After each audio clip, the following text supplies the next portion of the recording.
আমরা কেমিক্যাল কাইনেটিক্সের আগের দিন যে অংশটা আলোচনা করলাম তার পরবর্তী অংশটা থেকে অ্যাকচুয়ালি আলোচনা করতে চাই। আমরা অর্ডার সংক্রান্ত বিষয়টাকে, বিক্রিয়া ক্রম নামক বিষয়টাকে একটু ভালোভাবে শিখব। আর বিক্রিয়ার হার বা হার ধ্রুবক কোথা থেকে আসছে এই বিষয়গুলোকে নিয়ে একটু আমরা আজকে দেখে নিই প্রথম অংশটাতে, ঠিক আছে? এবারে যেটা আমাদের বিক্রিয়ার ভরক্রিয়ার সূত্র, এটা থেকে আমরা যা পেয়েছিলাম সেই অংশটাকে আগে দেখি। ভরক্রিয়ার সূত্র বলছিল যে একটা বিক্রিয়া যদি ঘটে তাহলে বিক্রিয়ার যেটা হার সেই সময়ে উপস্থিত বিক্রিয়কগুলোর গাঢ়ত্বের সহগগুলো, এই সহগগুলো ভরক্রিয়ার সূত্রে ডাইরেক্ট পাওয়ারে চলে যায়। তাহলে এটার পাওয়ারে ঘাতটা হবে এদের গাঢ়ত্বের, ওই সময় যে গাঢ়ত্ব তার এই সহগটা পাওয়ারে যাবে, ঘাতে যাবে, তার সাথে সমানুপাতি। এটা আমরা পাই ভরক্রিয়ার সূত্র থেকে। আর আমরা আগের দিনে কি জানলাম যে এক্স আর ওয়াই বিক্রিয়াটার স্টয়চিওমেট্রি, অণুর সংখ্যাটা, কতগুলো অণু অ্যাকচুয়ালি এই সময় বিক্রিয়াটায় অংশগ্রহণ করেছে। এবারে এক্স প্লাস ওয়াই তত্ত্বগতভাবে যেটা আমরা পেয়েছি, এক্স প্লাস ওয়াই এটা ইকুয়ালস টু ক্রম হতে পারে, আবার নট ইকুয়াল টু, বিক্রিয়াটার ক্রম এটা হতেও পারে বা নাও পারে। আমি আজকে কয়েকটা পার্টিকুলার এক্সাম্পল এখানে আলোচনা করব যে কিরকম হয় বা কখন কি হয় না। তাহলে এই সহগগুলো মানে যেগুলো পাওয়ারে আছে, এই পাওয়ারগুলো সমষ্টিটা বিক্রিয়াটার ক্রম হতেও পারে, আবার বিক্রিয়াটার ক্রম বলছে নাকি নাও হতে পারে। তাহলে আমরা আর সমান এখানে একটা ধ্রুবক রাশি নিয়ে আসি। এই ধ্রুবক রাশিটাই আমরা কি বলি যে সমানুপাতি ধ্রুবক। এই সমানুপাতি ধ্রুবকটা কোন সমীকরণে এলো না, হার সমীকরণে। তাই এই সমানুপাতি ধ্রুবকটাকে বলা হয় আসলে হার ধ্রুবক, হার ধ্রুবক বা রেট কনস্ট্যান্ট। তাহলে আমাদের সমানুপাতি ধ্রুবকটা হচ্ছে হার ধ্রুবক বা রেট কনস্ট্যান্ট। তো আমরা এই রেট কনস্ট্যান্টের আমাদের যদি সংজ্ঞা দিতে বলে একটা, যে রেট কনস্ট্যান্টটাকে কি সংজ্ঞা আমরা ইউজ করতে পারি এই জায়গাটাতে, না যদি আমরা বলি concentration of A equals to 1 and concentration of B equals to 1 হয়, তাহলে বিক্রিয়কগুলোর সক্রিয়তা বা বিক্রিয়কগুলোর গাঢ়ত্ব যদি এক ধরে নিয়ে আমরা 1 মোলার কন্ডিশনটা ইউজ করি, সেই ক্ষেত্রে দেখ আর সমান আসবে কে। তার মানে একক গাঢ়ত্বে, বিক্রিয়কগুলোর একক গাঢ়ত্বে কোনো বিক্রিয়ার যাহা বিক্রিয়া হার, তাকে আমরা বলবো কোনো বিক্রিয়কগুলোর একক গাঢ়ত্বে যা বিক্রিয়া হার, তাকে আমরা বলবো আসলে বিক্রিয়াটার হার ধ্রুবক। এটাকে না আপেক্ষিক হার ধ্রুবককে আমরা যাকে হার ধ্রুবক বলছি, এই জিনিসটা আসলে আপেক্ষিক হারও বলা যায়। এখানে আপেক্ষিক হার কথাটা কোথা থেকে আসছে, না এই যে কনসেন্ট্রেশন গুলোকে আমরা 1 মোলার কনসেন্ট্রেশনে নিয়ে যাচ্ছি, তাই না? সক্রিয়তাকে বা গাঢ়ত্বটাকে আমরা নিয়ে গেছি এক্ষেত্রে 1 মোলারের হিসেবে। তাই এটাকে বলা হচ্ছে কি না বিক্রিয়ার আপেক্ষিক হার আর বিক্রিয়ার তোমার হার ধ্রুবক, এই দুটো জিনিসকে আমরা একই বলে ধরে নিচ্ছি এক্ষেত্রে। তাহলে আপেক্ষিক হার আর হার ধ্রুবক বিষয়টা একই থাকছে। এবারে ধরো একটা এমন বিক্রিয়া আমরা এখানে লিখি,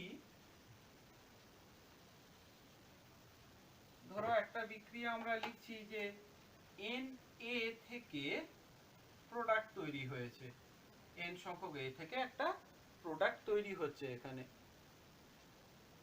তো এই জায়গাটাতে যদি বিক্রিয়াটার হার সমীকরণ, রেট ইকুয়েশন, ভরক্রিয়ার, দেখো ভরক্রিয়া সূত্র থেকেও আমরা এই জিনিসটা পেতে পারি।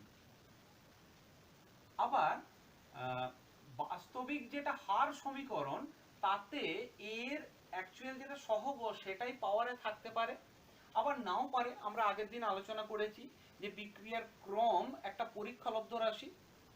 ক্রমটা আমাদের সবসময় পরীক্ষালব্ধ একটা রাশি হয়, সেটা সহগের সাথে সমান হতেও পারে বা নাও হতে পারে। যদি মৌলিক বিক্রিয়া হয় সেক্ষেত্রে হয়তো সমান হবে, আর যদি মৌলিক বিক্রিয়া না হয় সেক্ষেত্রে আমাদের সমান হবে না। তো ঠিক আছে, যদি এটা পাওয়ারে যায় তাহলে এনটা হচ্ছে এক্ষেত্রে বিক্রিয়াটার ক্রম। যদি এইটা আমাদের হার সমীকরণ হয়, অ্যাকচুয়াল ভরক্রিয়ার সূত্র না হয়ে এটা যদি হার সমীকরণ হয়, তাহলে আর সমানুপাতি a two the power n, যেখানে n বিক্রিয়াটার ক্রম, বা r সমান k into a two the power n, r সমান k into a two the power n। এবার k টা কি না, k আমাদের এখানে রেট কনস্ট্যান্ট, হার ধ্রুবক। তাহলে আমরা কি লিখতে পারি, k সমান r বাই বিক্রিয়কের গাঢ়ত্ব টু দি পাওয়ার n। তো nটা কি না, nটা আমার এক্ষেত্রে বিক্রিয়াটার ক্রম। তাহলে এইখানটা থেকে বা এই সমীকরণটা থেকে আসলে আমরা বিক্রিয়াটার হার ধ্রুবকের এককটাকে ক্যালকুলেট করতে পারবো। এই জায়গাটা থেকে কি করে না, k সমান পাচ্ছি হার by concentration to the power n, n যেখানে n অর্ডার রিঅ্যাকশন। তাহলে হারের একক, বিক্রিয়ার হারের একক বাই গাঢ়ত্বের একক, গাঢ়ত্ব হোল টু দি পাওয়ার কি আসবে না n, n ক্রম। এক্ষেত্রে গাঢ়ত্বটাকে আমরা কি ধরছি না n ক্রমের একটা বিক্রিয়া। তাহলে বিক্রিয়া হারের একক আমরা কি লিখেছি, আগের দিনে আমরা ইউজ করেছি mole, litre to the power -1, second to the power -1। আর আমরা গাঢ়ত্বের একক কি ইউজ করেছি, যদি তরল মাধ্যমের বিক্রিয়া হয় mole, litre to the power -1 whole to the power n। তাহলে বিষয়টা কি, কোন জায়গায় থাকছে না, এটা সমান আমরা লিখছি mole, litre to the power -1, second to the power -1 by mole to the power n, litre to the power -n। তাহলে এটা আমাদের হচ্ছে mole to the power n, litre to the power -n। বা আমরা যখন উপরে পাঠাচ্ছি তাহলে থাকছে mole to the power n-1 litre, sorry mole to the power 1 - n, excuse, mole to the power 1 - n, litre to the power n-1, second to the power -1। তাহলে এটা কোন জায়গায় এলো না, একটা n ক্রম বিক্রিয়ার, একটা n ক্রম বিক্রিয়ার, n একটা অর্ডার, তাহলে n ক্রম বিক্রিয়ার হার ধ্রুবকের এককটা যদি তরল মাধ্যমে আমরা নির্ণয় করতে যাই, তাহলে বিষয়টা হচ্ছে mole to the power 1 - n, litre to the power n-1, second to the power -1। আমাদেরকে কিন্তু এটাকে খুব প্র্যাকটিক্যালি মুখস্থ রাখতে হবে। আমি যেটাকে বলি মনে রাখতে হবে তোমাদেরকে, এটা যে এই বিষয়টা আমাদেরকে মনে রাখতে হবে। কিভাবে না, এইটার সাহায্যে কিন্তু তোমরা নির্ণয় করে ফেলতে পারবে যে কোনো একটা বিক্রিয়া তোমাদেরকে দিয়ে দিয়েছে, তার এককটা, সেটা কত ক্রমের বিক্রিয়া লেখো, এই টাইপের কিছু তোমাদেরকে প্রশ্নের সম্মুখীন হতে হবে। ঠিক আছে, যে বিক্রিয়াটার এককটা এটা, তো বিক্রিয়াটা কত ক্রমের বিক্রিয়া সেই বিষয়টা উল্লেখ করো। তো এখান থেকে mole to the power 1 - n, litre to the power n-1, second to the power -1, এটা আমরা পেলাম হার ধ্রুবকের একক, n ক্রম বিক্রিয়ার হার ধ্রুবকের একটা একক। তাহলে আমরা এখানে ফের লিখছি যে n ক্রম বিক্রিয়ার হার ধ্রুবকের একক, n ক্রম বিক্রিয়ার হার ধ্রুবকের একক, সেটা কি হচ্ছে না mole to the power 1 - n, litre to the power n-1, second to the power -1। যেখানে হ্যাঁ, এখানে একটা বিষয় আমাদের নোট ডাউন কি দিতে হবে না, গাঢ়ত্বকে আমরা এখানে গাঢ়ত্বকে প্রকাশ করেছি মোল পার লিটার এককে। এখন তোমাদের যদি মনে হয় যে না অপশন 2, হ্যাঁ আরেকটা কথা মনে পড়েছে, 1 লিটার সমান decimetre cube, 1 litre equals to 1 decimetre cube. এই নিয়মে যদি আমরা যাই তাহলে এককটা কি হচ্ছে mole to the power 1 minus n, লিটারের জায়গায় আমরা লিখলাম decimetre cube to the power n minus 1 second to the power minus 1। Just এই বিষয়টাকে একটু আমরা খেয়াল রাখবো, যদি লিটারটাকে ডেসিমিটার কিউব হিসাবে দেয় আমাদের, তখন আমাদেরকে করতে হবে mole to the power 1 minus 1 decimetre cube whole to the power n minus 1।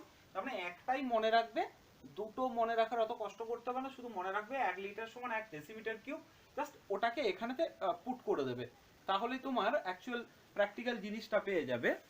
আর আমরা যদি গ্যাসীয় বিক্রিয়া ধরি, গ্যাসীয় বিক্রিয়াগুলোর ক্ষেত্রে আমরা কি করি না, গ্যাসীয় বিক্রিয়ার ক্ষেত্রে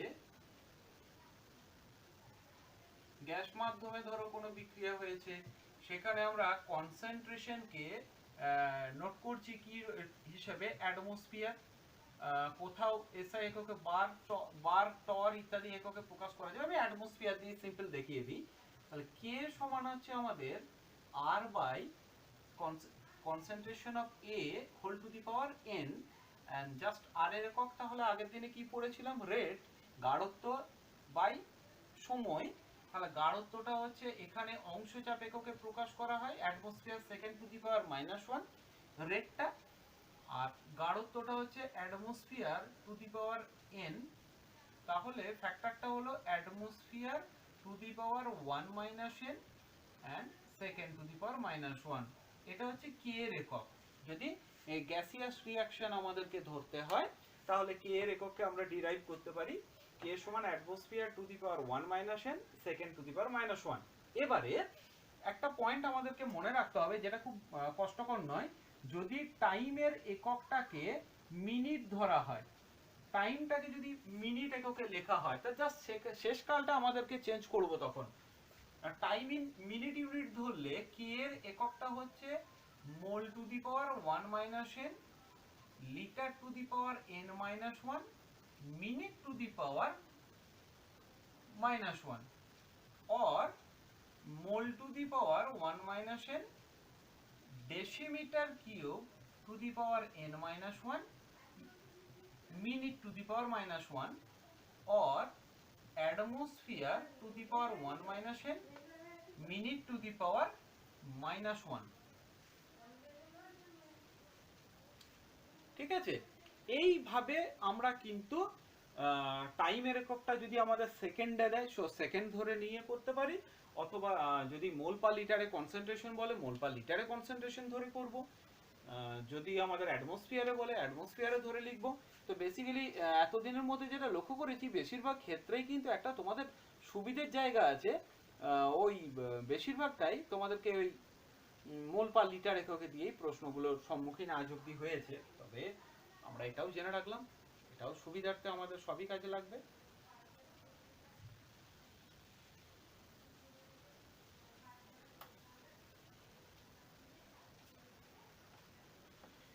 এখন আমরা যদি কে এর বৈশিষ্ট্যগুলো নিয়ে আলোচনা করি, যদি আরেকটু চ্যাপ্টারটা আরেকটু এগোলে আমরা রেট কনস্ট্যান্টের বৈশিষ্ট্যগুলোকে ভালো বুঝতে পারতাম।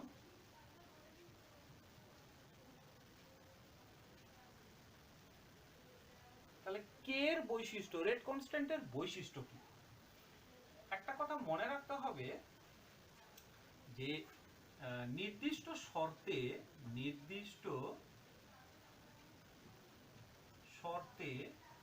কোনো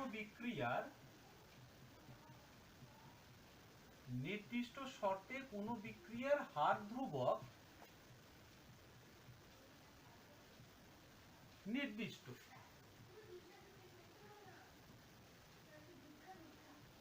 নির্দিষ্ট শর্তে কোনো একটা রিঅ্যাকশনের হার ধ্রুবকের মানটা কিন্তু নির্দিষ্ট।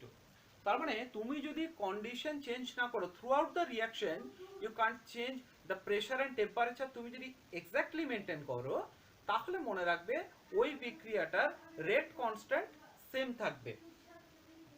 নেক্সট হচ্ছে কি বিভিন্ন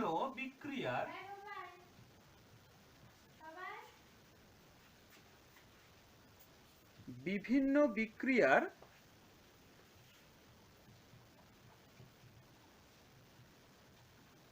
হার ধ্রুবক বিভিন্ন।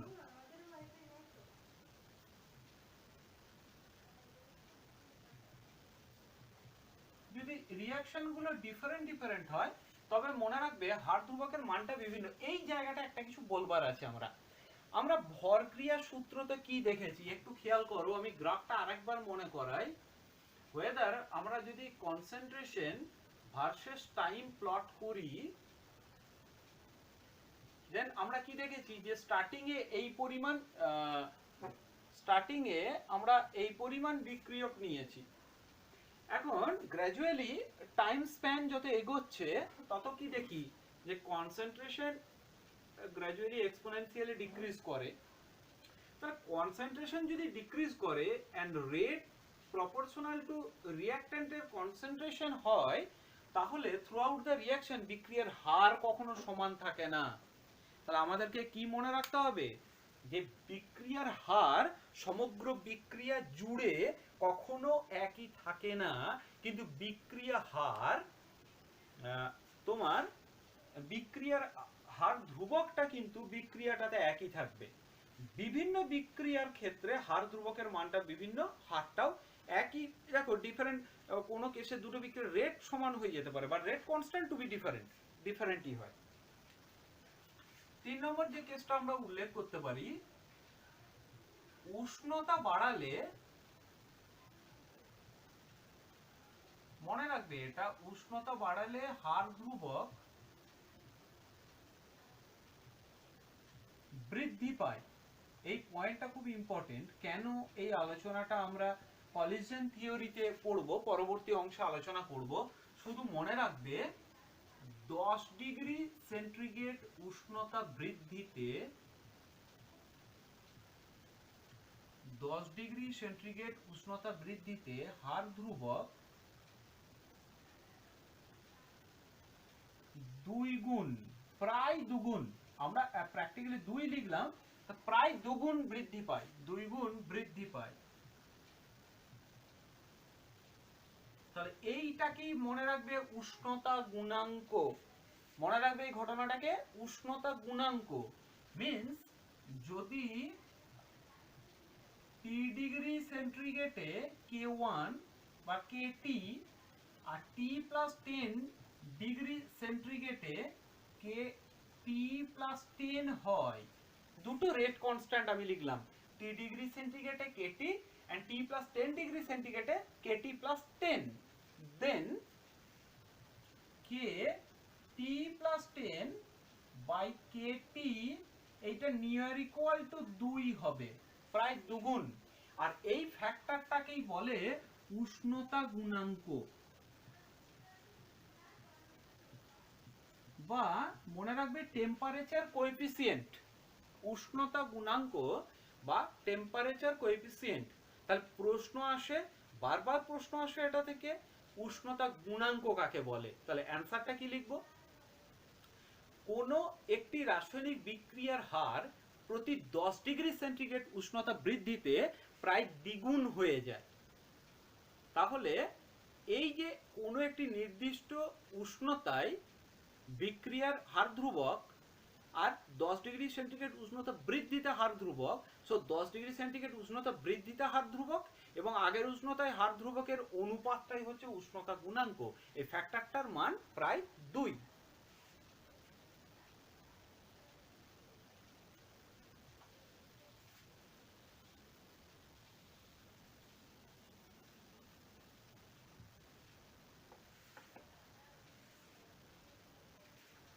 এখন আমরা আগের দিন যেটা নিয়ে আলোচনা করছিলাম যে কোন বিক্রিয়াটার সহগগুলোই ক্রম হতেও পারে, আবার সহগগুলো ক্রম নাও হতে পারে। আমরা সেই জিনিসটারই আজকে একটু বাস্তব আলোচনাটা নিয়ে আসছি, যে বিভিন্ন ক্রমের বিক্রিয়া, তাদের এক্সাম্পল, তাদের হার সমীকরণকে প্রকাশ করার পদ্ধতি, তাদের গ্রাফিক্যাল রিপ্রেজেন্টেশন কেমন করে হয়, আমরা সেই অংশটা দিয়ে ধীরে ধীরে আসবো এবং উদাহরণগুলো সমেত। এবং প্রত্যেকটা টাইপ ধরে ধরে এক্সাম্পলগুলো দিয়ে দেবো, ভগ্নাংশ ক্রম, শূন্য ক্রম, সমস্ত কিছু নিয়ে আলোচনা হোক আমাদের। তাহলে প্রথমে আমরা যেটা নিয়ে আলোচনা করব, শূন্য ক্রম। শূন্য ক্রম বিক্রিয়া, জিরো অর্ডার, এর মানেটা কি? খুব প্র্যাকটিক্যাল জিনিস এটা। মানে কি? মানে এটাই কি যে কোনো বিকারক অংশগ্রহণ করে না? সেটা তো কান্ট পসিবল। একটা বিক্রিয়া ঘটবে অথচ কোনো অণু অংশগ্রহণ করছে না, আমার মনে হয় এই কথাটা বাস্তবসম্মত নয়। তাহলে শূন্যক্রম বিক্রিয়া কথাটার মানে কি? মনে রাখবে, যে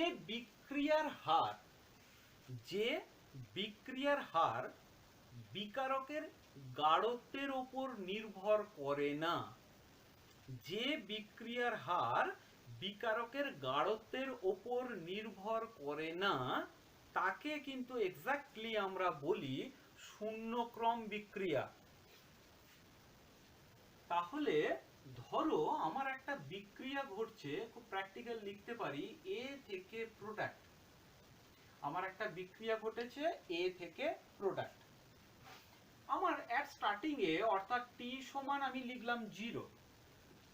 এই সময় এ যে বিক্রিয়ক তার গাঢ়ত্ব আমি স্মল লেটারে এ লিখলাম।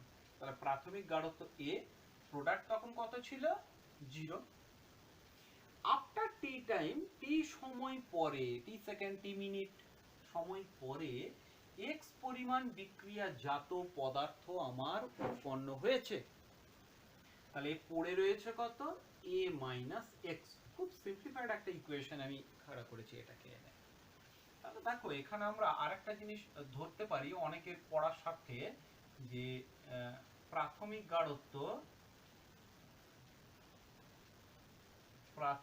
গাঢ়ত্ব বিকারকের, সেটাকে অনেক জায়গাতে দেখবে A0 পয়েন্ট করে। A0 টি সময় পর এই গাঢ়ত্বটাকে অনেক জায়গাতেই মার্কিং করে AT রূপে।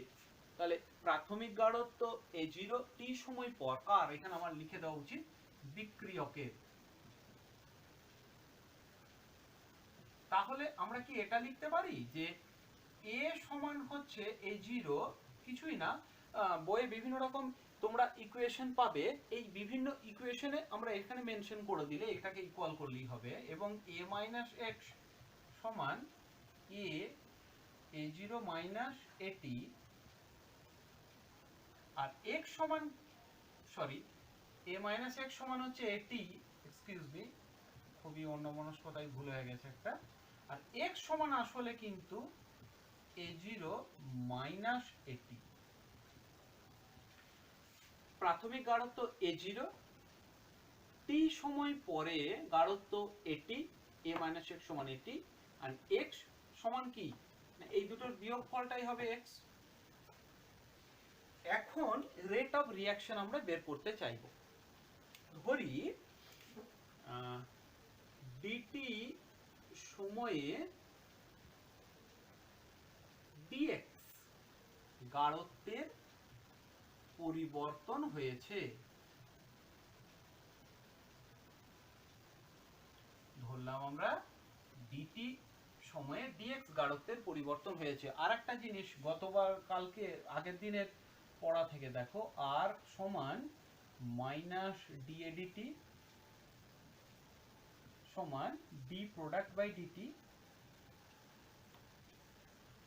এটা আমরা আগের দিনের পড়া থেকে কিন্তু আমরা জেনে এসেছি যে বিক্রিয়ার হার সহগের সাথে সম্পর্কটা, এখানে সহগগুলো আমার মনে আছে, যাই হোক থাক, ঠিক আছে।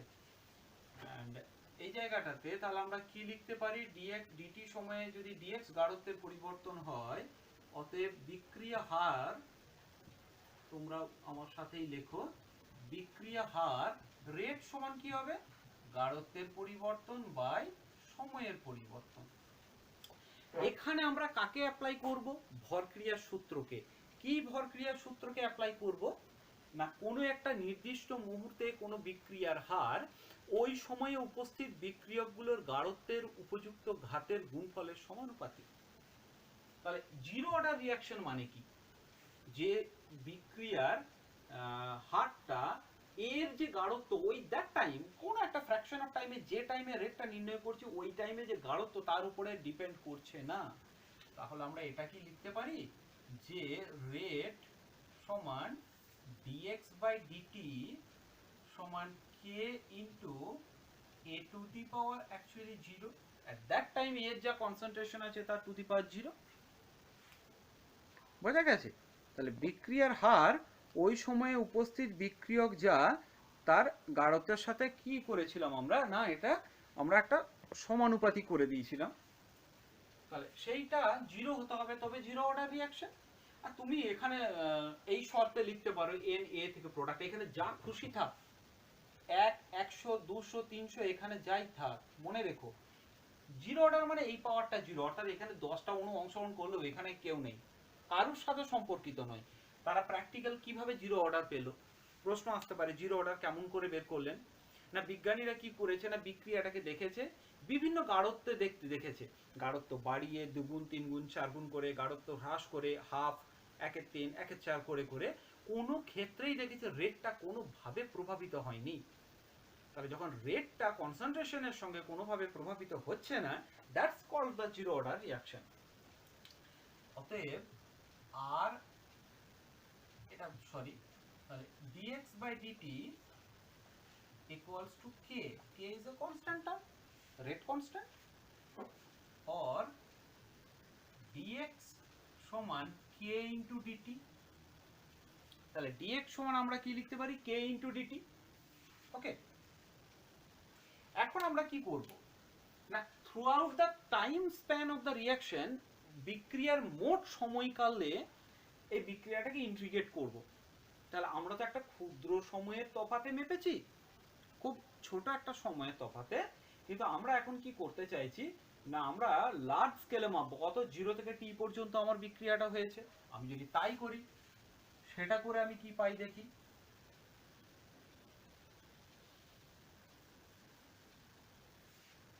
তাহলে তোমরা লিখবে by integrating both side, by integrating both side time স্প্যানটা কত, t এক্ষেত্রে দেখো 0 থেকে t স্প্যান অবধি টাইমটা, আর গাঢ়ত্ব কনসেন্ট্রেশন কত 0 থেকে প্রোডাক্টের কনসেন্ট্রেশন x পর্যন্ত আমরা যদি মাপি, তাহলে ইন্টিগ্রেশন অফ dx সমান integration of k into dt। Okay, integration of dx সমান integration of k into dt। তুমি ডেফিনিট ইন্টিগ্রেশন এখানেই করে দিতে পারো, ডেফিনিট।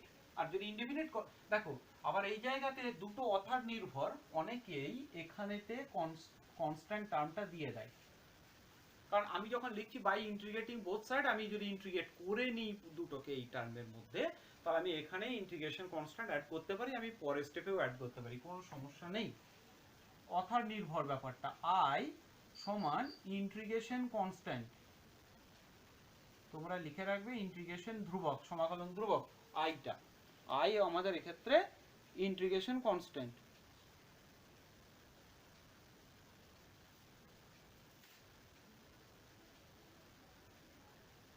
ও টাইমটা কত থেকে কত মেপেছি আর সময়টা কত থেকে কত মেপেছি। টাইমটা 0 থেকে t অবধি নিয়েছি, সেই সময় প্রোডাক্ট কনসেন্ট্রেশন 0 থেকে x পর্যন্ত চেঞ্জ হয়েছে, ঠিক আছে। তাহলে integration of dx equals to x, তাহলে x সমান kt প্লাস i, এটা আমাদের 1 নম্বর সমীকরণ, x সমান kt প্লাস i। কারণ k টা কনস্ট্যান্ট, তাহলে k এর ইন্টিগ্রেশন করছি না আমরা, k টাকে বের করে নিয়ে চলে এলাম।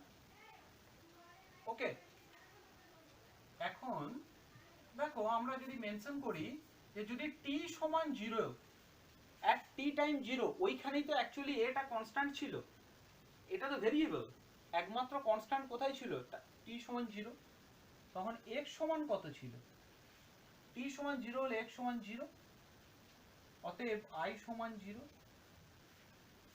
কনস্ট্যান্ট কোথায় ছিল, t সময় যখন 0 ছিল তখন ছিল ওটা কনস্ট্যান্ট, তাহলে t সমান যখন 0, x সমান 0, অর্থাৎ i ইকুয়ালস টু ক্ষেত্রে আমার 0।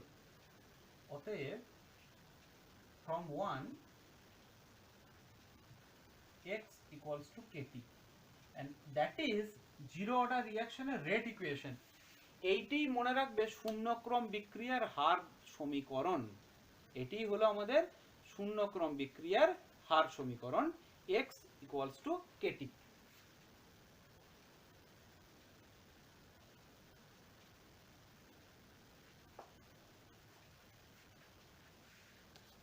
এখন যদি ধরো আমাদেরকে বলে যে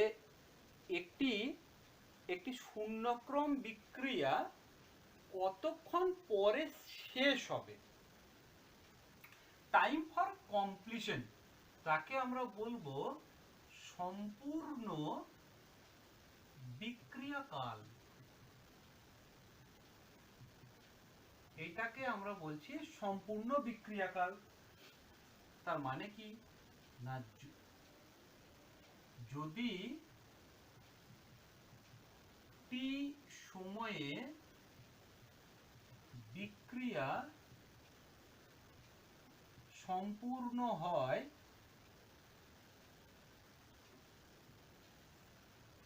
যদি t সময়ে বিক্রিয়াটা আমাদের সম্পূর্ণ হয়ে যায়, দ্যাট পয়েন্টে আমাদেরকে কি খেয়াল রাখতে হবে যে তখন a - x সমান অ্যাকচুয়ালি 0 বা x সমান a হবে। ভেবে দেখো, যখন কোনো বিক্রিয়ক অবশিষ্ট থাকবে না তখন আর a - x এর কোনো অস্তিত্ব নেই, বা তখন সব বিক্রিয়াজাত পদার্থ সম্পূর্ণভাবে বিক্রিয়কের গাঢ়ত্বে বিক্রিয়ার গাঢ়ত্বটা সম্পূর্ণভাবে বিক্রিয়াজাতই কনভার্ট হয়ে যাবে।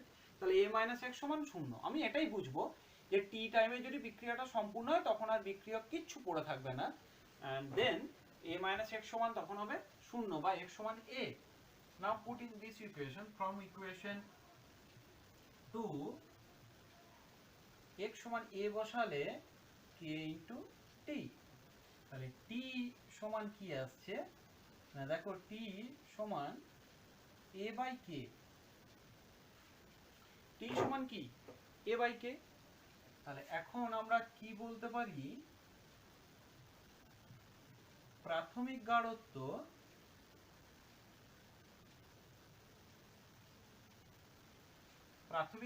কত ছিল, প্রাথমিক গাঢ়ত্ব ছিল হচ্ছে a। তাহলে সম্পূর্ণ বিক্রিয়াকাল প্রাথমিক গাঢ়ত্বের উপরে নির্ভর করছে, কারণ k তো আমাদের একটা কনস্ট্যান্ট টার্ম। kটা আমাদের কি, k আমাদের একটা কনস্ট্যান্ট টার্ম, k আমাদের ধ্রুবক রাশি। তাহলে k এর উপরে তো কোনোভাবে ডিপেন্ড করতে পারে না। তাহলে t প্রপোর্শনাল টু a, kটা আমাদের কনস্ট্যান্ট। a এর মান বাড়লে t এর মানটা কিন্তু বাড়বে, সম্পূর্ণ বিক্রিয়াকালটা আমাদের এক্ষেত্রে বেড়ে যাবে। তাহলে আমরা কি পেলাম, যে শূন্যক্রম বিক্রিয়ার সম্পূর্ণ বিক্রিয়াকাল প্রাথমিক গাঢ়ত্বের উপরে নির্ভরশীল। যদি প্রাথমিক গাঢ়ত্বের মান বৃদ্ধি পায় সম্পূর্ণ বিক্রিয়াকালের মানও বৃদ্ধি পাবে।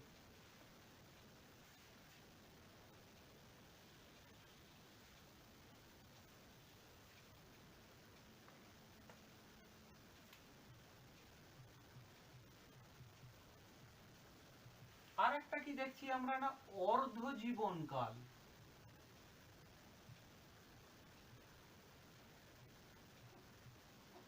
যাকে আমরা বলবো হাফ লাইফ। হাফ লাইফ মানে কি, ধর 1000টা কোণা নিয়ে শুরু করেছিলাম, এখন 500টা হবে। 500টা নিয়ে শুরু করেছিলাম, যে সময়ে 250টা হবে। 250টা নিয়ে শুরু করেছিলাম, যে সময় 125টা হবে। 10টা নিয়ে শুরু করেছি, যে সময়ে 5টা হবে। একটা নিয়ে শুরু করলে যে সময় অর্ধেকটা হবে। তাহলে যে সময়ে প্রাথমিক গাঢ়ত্ব অর্ধেক হয়ে যাবে, ঠিক আছে, অর্ধজীবনকাল টি হাফ হলে অবশিষ্ট যে গাঢ়ত্বটা, প্রাথমিক গাঢ়ত্বের অর্ধেকটা পড়ে থাকবে। আমরা এটাই জানলাম, প্রাথমিক গাঢ়ত্বের পড়ে থাকবে অর্ধেকটা। তাহলে আমরা একটা বলতে পারি a - x সমান a/2 হয়ে যাবে, বা x সমান a/2 হয়ে যাবে। তাহলে অর্ধজীবনকাল প্রাথমিক গাঢ়ত্বের, যখন প্রাথমিক গাঢ়ত্বটার অর্ধেকটা পড়ে থাকবে সেই সময়কালটাকে আমরা বলবো অর্ধজীবনকাল। তাহলে from equation 2 a/2 সমান k into t half or t half equals to, তাহলে আমরা লিখতে পারি t half সমান কি পাচ্ছি দেখি, t half সমান হচ্ছে a/2k, তো t half সমান হচ্ছে আমাদের a/2k, একই রকম 2 constant term, k constant term, so half life depends on initial concentration। তাহলে আমরা এই ক্ষেত্রে বলতে পারি যে অর্থাৎ শূন্যক্রম বিক্রিয়ার অর্ধায়ু প্রাথমিক গাঢ়ত্বের উপরে নির্ভর করে। প্রাথমিক গাঢ়ত্ব বৃদ্ধি পেলে অর্ধায়ু বৃদ্ধি পাবে, প্রাথমিক গাঢ়ত্ব যদি কম থাকে অর্ধায়ু, অর্থাৎ 1000টা থেকে 500 হতে যে টাইম নেবে 500 থেকে 250টা হতে তার অন্য টাইম নেবে এবং অবশ্যই কম সময় নেবে। এটাই হচ্ছে শূন্যক্রম বিক্রিয়ার অর্ধজীবনকালের এখানে তাৎপর্যটা। আর আমাদেরকে যদি এবারে গ্রাফ প্লট করতে বলে, আমাদেরকে গ্রাফিক্যাল রিপ্রেজেন্টেশনে এখানে যদি আসতে বলে যে x ভার্সেস t যদি আমাদেরকে প্লট করতে বলে, যে x ভার্সেস t এর যদি আমাদেরকে টাইম ভার্সেস বিক্রিয়াজাত পদার্থের গাঢ়ত্ব যদি প্লট করতে বলে, না সমীকরণটা কি আমাদের x সমান হচ্ছে kt, তাহলে এটা তুল্য হচ্ছে দেখো আমাদের y সমান mx সমীকরণের সঙ্গে তুল্য, তাই তো। তাহলে y সমান mx সমীকরণের গ্রাফটা আমাদেরকে এক্ষেত্রে দিলেই আমরা পেয়ে যাচ্ছি আসলে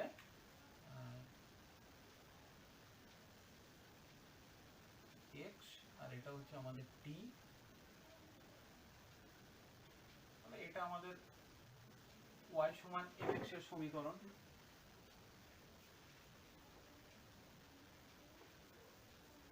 এটা আমাদের y সমান mx এর মূলবিন্দুগামী সরলরেখা হবে আর কি। এবারে যেটার জন্য আমরা অপেক্ষা করছি যে শূন্যক্রম বিক্রিয়ার অ্যাকচুয়ালি উদাহরণটা কি লিখবো, তাই তো। বেশ,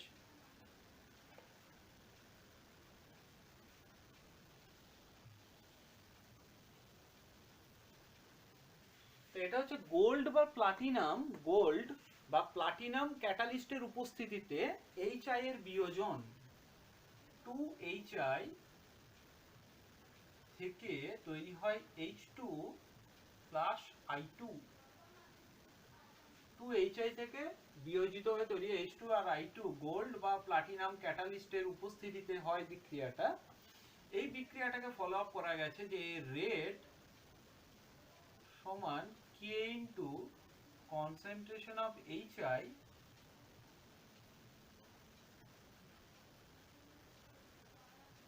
হোল টু দি পাওয়ার 0, অর্থাৎ HI এর গাঢ়ত্বের উপরে এটা আসলে কোনোভাবে নির্ভর করে না।